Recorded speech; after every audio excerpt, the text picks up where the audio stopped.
मित्रों नमस्कार। अपने बीच भारतीय जनता पार्टी के माननीय राष्ट्रीय प्रवक्ता डॉक्टर संबित पात्रा जी आपको संबोधित करेंगे।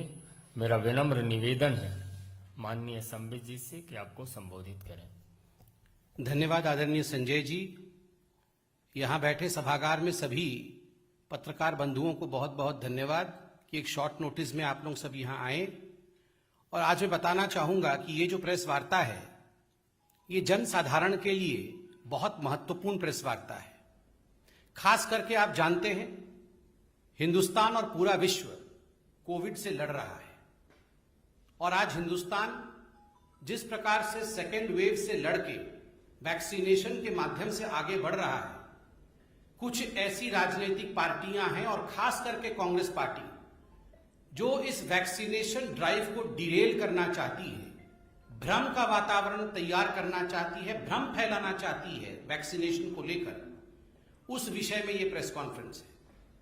बंधुगण, आज कांग्रेस पार्टी ने एक महापाप किया है। मैं इसे महापाप कहूंगा क्योंकि जिस प्रकार का भ्रम कोवैक्सीन को लेकर, जो भारत में निर्मित वैक्सीन है, कोविड का वैक्सीन है, उसको लेकर जिस प्रकार का भ्रम आज कांग्रेस पार्टी ने सोशल मीडिया और प्रेस कॉन्फ्रेंस करके उनके प्रवक्ता ने फैलाया है, ये महापाप है। अपने इस प्रेस कॉन्फ्रेंस में पवन खेड़ा ने जो बाइट उन्होंने दिया है टीवी में, और खास करके गौरव फांडी जो कि कांग्रेस पार्टी के नेशनल कन्वीनर हैं उनके सोशल मीडिया के, उन्होंने ये आक्षेप लगाया है कि जो कोवैक्सीन है उसमें गाय के बछड़े का सीरम होता है, उसमें गाय के बछड़े का खून होता है। मुझे बताते हुए बड़ा दुख हो रहा है कि जब हमने ट्विटर के माध्यम से, जब हमने सोशल मीडिया में इस प्रकार के प्रचार को देखा तो उसमें यहां तक बातें की गई थी कि काउ स्लॉटर करके, गाय और बछड़ों को मार करके ये वैक्सीन तैयार किया गया है। इस प्रकार का भ्रम कांग्रेस पार्टी फैला रही है। इससे पहले कि मैं कांग्रेस पार्टी के सत्य को उजागर करूं, मुझे लगता है भारत की जनता के लार्जर इंटरेस्ट के लिए इस भ्रम को त्वरित खारिज करना चाहिए और जो वैज्ञानिक विधान है उसको भारत के जनता के सामने तत्क्षणात रखना चाहिए ताकि किसी के मन में अगर रत्ती भर का भी कोई संशय आया हो तो वो संशय मिट जाए।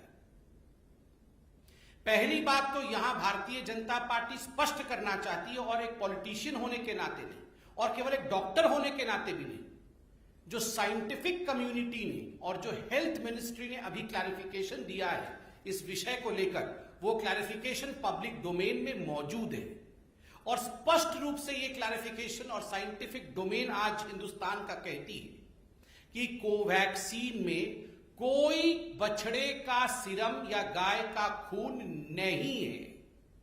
कोई भी कोवैक्सीन में बछड़े या गाय का सीरम नहीं है, कोई भी खून नहीं मिला हुआ है, नंबर 1। और नंबर 2, यह वैक्सीन पूर्णतः सेफ है।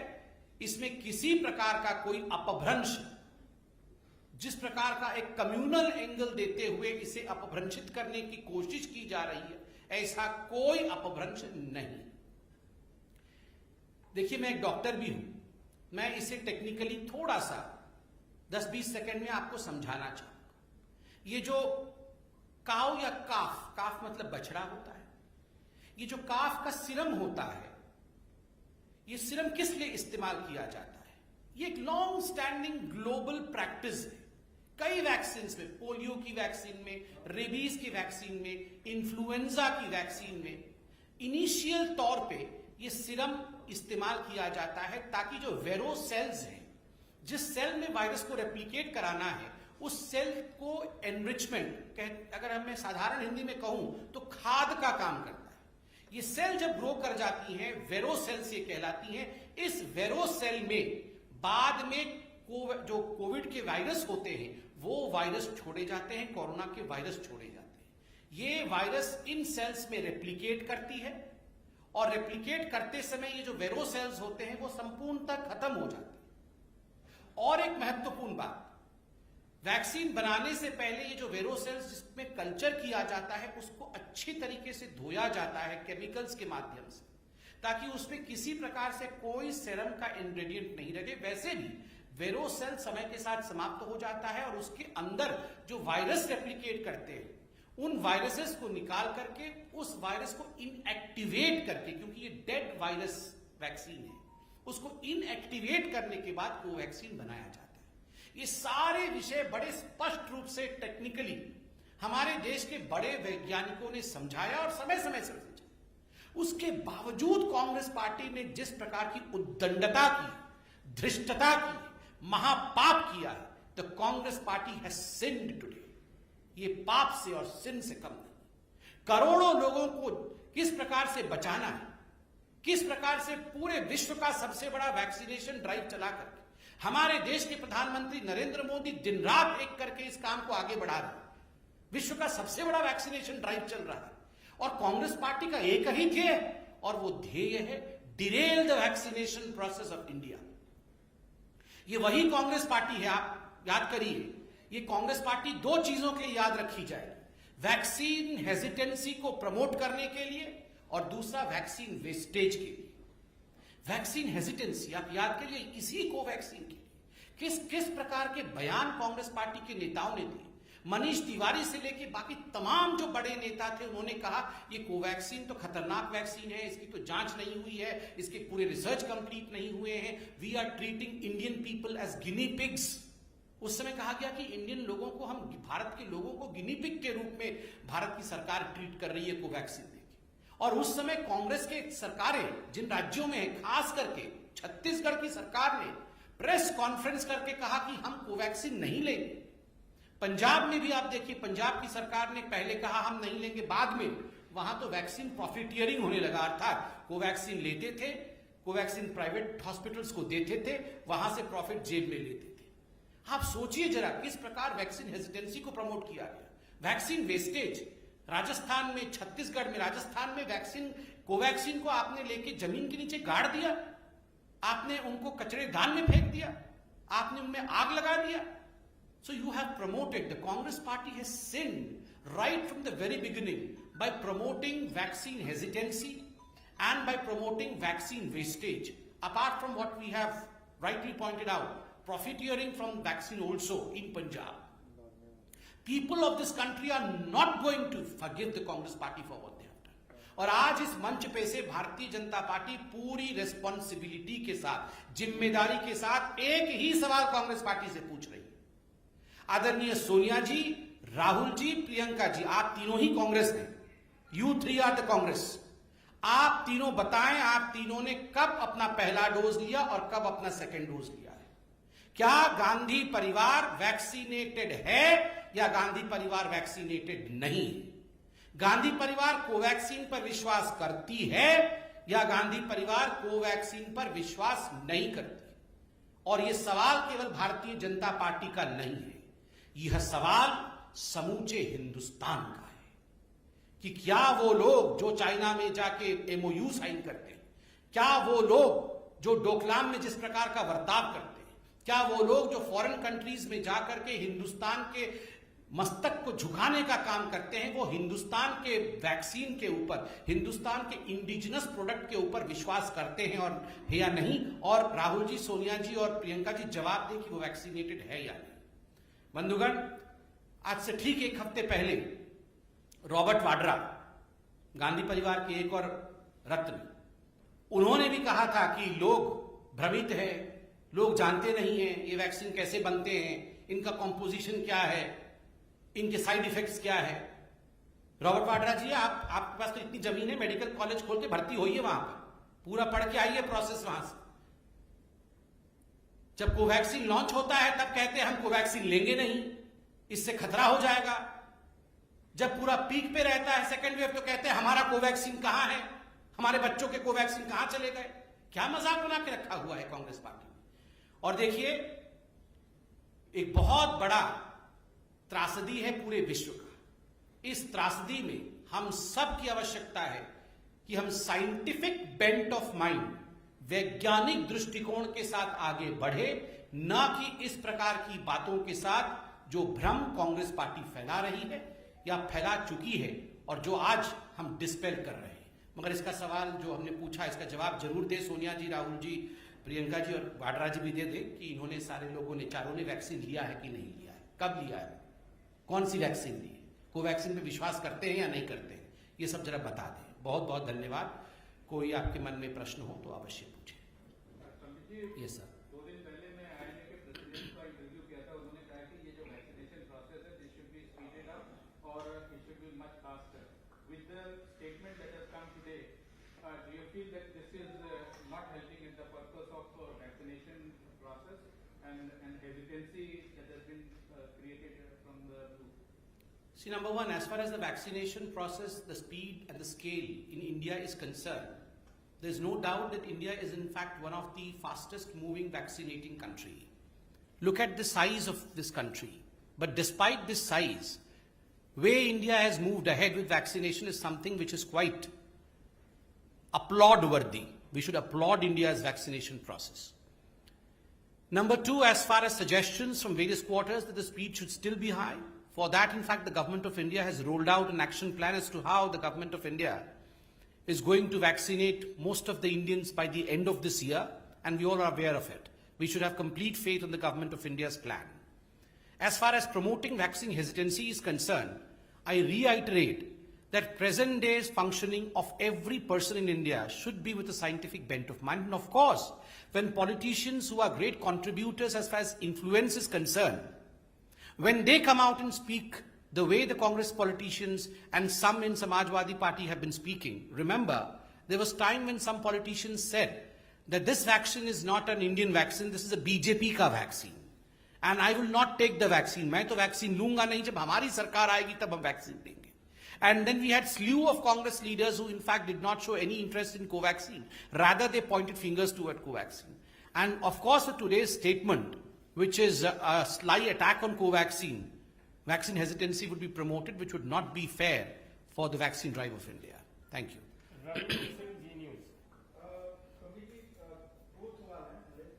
एक तो है कि एक रिपोर्ट आई है अमेरिका से, अमेरिकन डिफेंस कोई रिसर्च संस्था, उसने अपनी रिपोर्ट दी है कि भारत में जो कोविड के कारण से जो परेशानियां थी, वहाँ पर एक एनजीओ हेल्पिंग इंडिया करके एनजीओ बनाया गया और उससे करोड़ों रुपया पैसा चंदे को लिया गया, लेकिन भारत को देने की जगह पर वो पाकिस्तान में आतंकवादियों और हमारे जैसे आतंकवादियों तक पैसा पहुंचा दिया। अमेरिकन डिफेंस का एक रिसर्च है। पहला तो ये इस पर क्या कहेंगे, भारत में चंदे के नाम पर भारत के उन्होंने आतंकवादियों को, और दूसरा ट्विटर के खिलाफ जो एक्शन सरकार ने लिया है उस पर क्या कहेंगे? देखिए, पहले सवाल के जवाब में तो कहूंगा ये तो बिल्कुल चौंकाने वाला विषय है। जिस प्रकार से आपने अभी जी न्यूज के माध्यम से हमें बताया और बाकी चैनल भी शायद इस विषय को उठा भी रहे होंगे, ये चौंकाने वाला विषय है कि भारत में कोविड के लोगों की मदद करने के लिए अगर बहुत बड़े कंट्रीब्यूशन भारत के लोगों से लिया गया और बाद में उसको आप पाकिस्तान और खास करके जैसा आपने बताया कुछ आतंकवादी संगठनों की मदद के लिए ये पैसा डाइवर्ट किया जा रहा है, मैं बिल्कुल कह सकता हूं सरकार इस विषय का संज्ञान अवश्य लिया होगा। सरकार ने इस विषय की जांच होगी और किसी भी इस प्रकार के एनजीओ को या संगठन को बख्शा नहीं जाएगा, क्योंकि ये भारत के कानून के खिलाफ है, नंबर एक। दूसरा प्रश्न आपका ट्विटर को लेकर था। मैं सिर्फ इतना कहना चाहूंगा, आदरणीय आईटी मिनिस्टर श्री रविशंकर प्रसाद जी ने इस विषय पर गंभीरता से चर्चा भी की है, आज से पहले भी की है, इस पे आलेख भी लिखे हैं और आज उन्होंने एक सीरीज ऑफ ट्वीट के माध्यम से इस विषय को जनता के बीच में रखा है, सोशल मीडिया में रखा है। हम सिर्फ इतना कहना चाहेंगे पार्टी के नाते कि भारत का संविधान सर्वोपरि है। भारत एक लोकतांत्रिक देश है, इसकी एक महान परंपरा है और कोई भी संस्था जो चाहे देश की हो, चाहे बाहर से आके भारत में व्यवसाय करती हो, सबके लिए यह अनिवार्य है कि वो भारत के संविधान और भारत के कानून का पालन करे।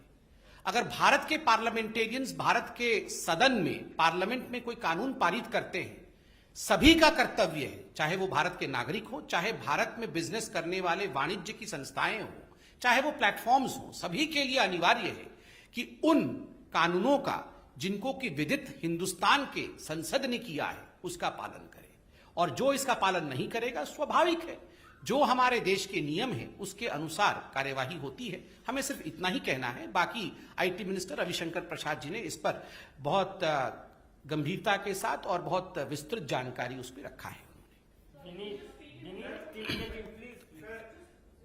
I do that. सर, जिस तरह से गाजियाबाद की घटना हुई, वहां एक बुजुर्ग को पीटा गया, फिर बाद में उसे सांप्रदायिक रंग दिया गया, कैसे देखते हैं इसको? देखिए, भारतवर्ष में एक ऐसा भारत को टुकड़े में बांटने वाला गैंग है, भारत तोड़ो गैंग है, जिनका एक ही उद्देश्य है, भारत में भ्रम फैलाना, किस प्रकार से भारत में विद्वेष फैले, धार्मिक विद्वेष फैले, दंगे हों और उससे वो राजनीतिक बेनिफिट ले। मुझे तो बड़ा आश्चर्य हो रहा है, जिस वीडियो के विषय में आप बता रहे हैं, उस वीडियो में जहां तक मैं जानता हूं, उस वीडियो की आवाज को बंद कर दिया गया था। उस वीडियो का कोई आवाज ही नहीं आ रही। जब उसमें आवाज ही नहीं आ रही है तो कुछ लोगों को उसमें से आवाज कैसे सुनाई देती है? नंबर 1। नंबर 2, बिना तथ्य को जाने राहुल गांधी जैसे नेता, जो कि एक मेंबर ऑफ पार्लियामेंट हैं और एक पार्टी के पूर्व अध्यक्ष हैं, उन्होंने कैसे ट्वीट कर दिया? कैसे ट्वीट कर दिया उन्होंने बिना तथ्य को जाने? तथ्य गाजियाबाद की पुलिस ने सार्वजनिक किया है और वो सबके नजर में है कि किस प्रकार से कोई ताबीज का विषय था, किस प्रकार से वहां कोई लेन देन का विषय था, जिसके कारण ऐसा हुआ। इस पूरे विषय को गाजियाबाद की पुलिस देख रही है, मगर we should all refrain from spreading fake news और गलत और भ्रामक न्यूज के माध्यम से विद्वेष फैले, ये करना उचित नहीं है। और देखिए, उत्तर प्रदेश में चुनाव आ रहे हैं। मैं आज इस मंच से बताना चाहूंगा, ऐसी बहुत ताकतें हैं, ऐसी बहुत शक्तियां हैं जो चाहेंगी कि जिस प्रकार से उत्तर प्रदेश में कानूनी व्यवस्था बिल्कुल सही तरीके से चल रहा है, जिस प्रकार से उत्तर प्रदेश विकास के राह पे आज आगे बढ़ रहा है, उसको डिरेल करने की पूरी कोशिश ये कांग्रेस पार्टी, समाजवादी पार्टी इत्यादि करेंगे। मगर उत्तर प्रदेश की जनता और भारत की जनता बहुत बुद्धिमान है, वो इसमें फंसने वाले नहीं है। प्रज्ञा ये नहीं।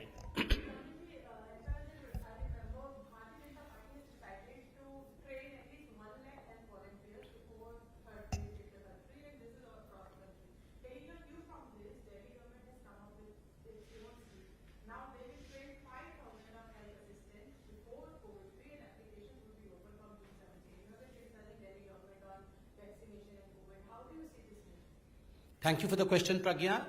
And let me begin by thanking our National President, JP Nadda ji, who in fact recently launched this, I would say, extremely important program where more than 1 lakh health volunteers in fact would be raised across the length and breadth of this country to serve every inch of our great country for vaccination, for COVID management, etc.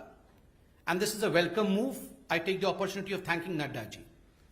But of course, Delhi government, you say, probably copied from this. I would refrain from saying so. It's their wish. They are also a government.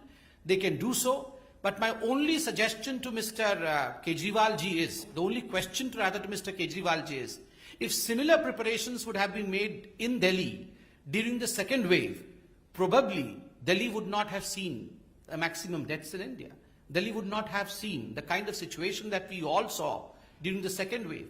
Ironically, during the second wave, if any question was asked to Mr. Kejriwal, his only answer was, Modi ji ne karne nahi diya, hame central government ne rok liya, hum to sab kuch karna chahte the. And now he's saying that he's prepared for everything. So both cannot be true. He was busy advertising during the first phase. He is in fact advertising yet again. I hope he really starts working and improves the condition of Delhi.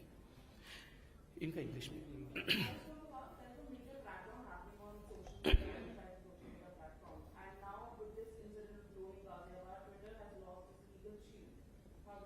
See, as far as this question on Twitter is concerned, we as Bharatiya Janata Party have limited reaction because most of the important technical reactions have been given by the respected and honorable IT Minister, Shri Ravi Shankar Prasad ji.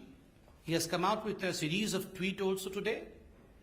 We only mean to say that, look, as far as India is concerned, India is one of the biggest democratic countries of the world.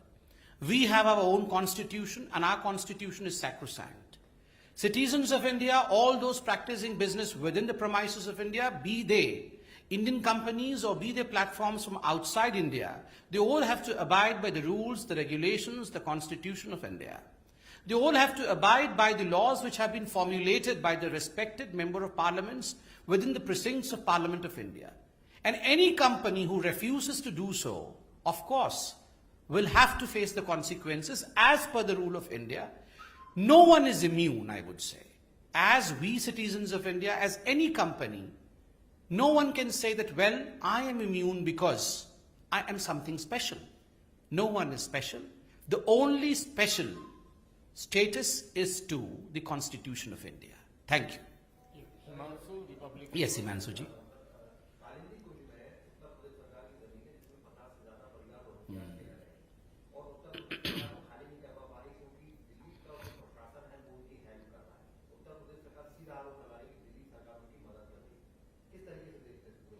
देखिए, जिस प्रकार से अभी कुछ दिन पहले आपने देखा कि जो रोहिंग्यान्स को इंडिया में रखा गया था और खास करके दिल्ली के जिस स्थान के विषय में आपने कहा वहां आग लगी थी, उसके बाद वहां एक राजनीति और खास करके मैं यहां गुरेज नहीं करूंगा, अमानतुल्लाह खान इत्यादि के द्वारा बहुत बड़े तादाद में हो रही है कि इन रोहिंग्यान्स को आप लेकर के सरकारी जमीन के ऊपर बसाओ।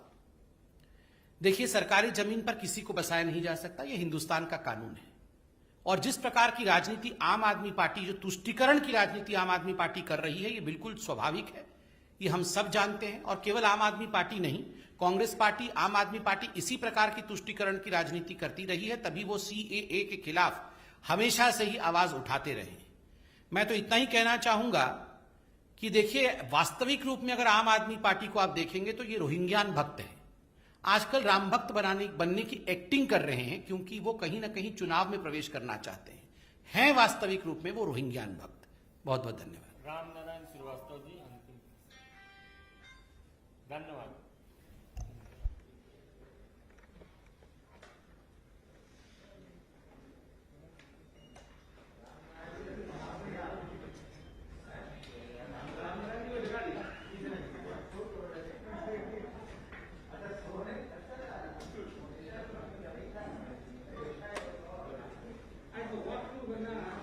That video of Ghaziabad, this was for Hindu Maharashtra of Ghaziabad.